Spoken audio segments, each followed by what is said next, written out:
નમસ્કાર ખેડૂત મિત્રો, આજે એક ભાઈ નવી જ માહિતી સાથે ભાઈ એક નવો જો વ્લોગ લઈને આવ્યા છીએ। આજે ભાઈ ખેતીમાં આપણે કંઈક નવું અને અલગ કરવા વિચાર્યું હતું અને એ માટે આપણે થોડાક સક્સેસ પણ ગયા છીએ, બહુ વાંધો નથી આવ્યો।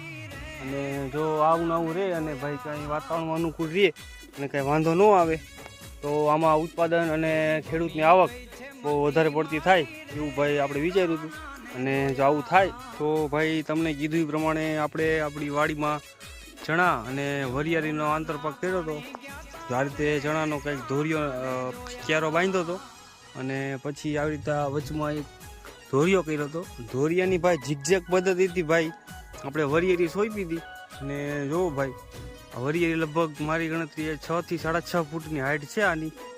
અને ચણામાં પણ જો કાંઈ જ વાંધો નથી, અઢળક ફ્લાવરિંગ, અઢળક પોપટા પાકી ગયા। આ હજી વરિયાળીને આપણે 4 દિવસ પહેલાં જ આપણે પાણી આપ્યું છે।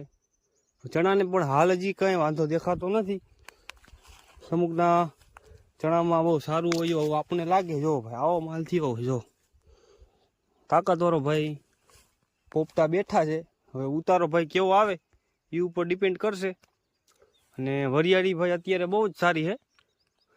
હવે વરિયાળીમાં ક્યાંક ઈયળ જો આવી દેખાય છે, તો ક્યાંક દેખાતી હોય તો ઈયળ છે, તો આમાં ઈયળનો રાઉન્ડ આપણે કરવો પડશે ચણામાં, વરિયાળીમાં અને આપણા વટાણામાં। ભાઈ આ હે વરિયાળીની મિત્ર મધમાખી, અઢળક આવે જો અહીંયા પણ છે। એક છોડમાં 7 થી 8 એવી આવે છે। તો આખા ખેતરમાં છે ને કેટલી આવે છે। જો આ વરિયાળીમાં અને આ ચણા ભાઈ જો સિરીજ જો ચણા હવે થાય એમ સાચું। આ વખતે ભાઈ ચણામાં એક થોડોક ઇસ્યુ રહ્યો બધાને, જો આવા પોપટા થઈને બગડી બધું ગયા છે। આમાં આપણે પણ આવું બગડ્યું હતું વધારે પડતું, આપણે એમ જ હતું કે ચણામાં વણકી થાય નહીં, પણ ભગવાનની દયા થઈ ગઈ અને થોડા ઘણા થયા છે। એટલે આગળ જોઈએ કઈ રીતનું થાય છે, પછી આપણે આનો ઉતારો આવે હલર હાંકશું આપણે, પછી તમને એક ક્યારા નહીં ભાઈ આમાં જો ભાઈ પગ મૂકવાની પણ જગ્યા નથી। પોપટા ભાઈ બધે એવા હો, એવું નહીં કે આપણે સારા જગ્યાએ ઊભા હોય ને એક જ વિડીયો બનાવતા, બધી જગ્યાએ પાઉં એ સારામાં સારા પોપટા અત્યારે દેખાય ભાઈ। હું 4 થી 5 દી પહેલાં આવ્યો હતો તો મને નહોતું દેખાતું કાંઈ, હું તો ભાઈ હારી ગયો હતો કે ભાઈ ચણામાં વણ કંઈ નહીં થાય।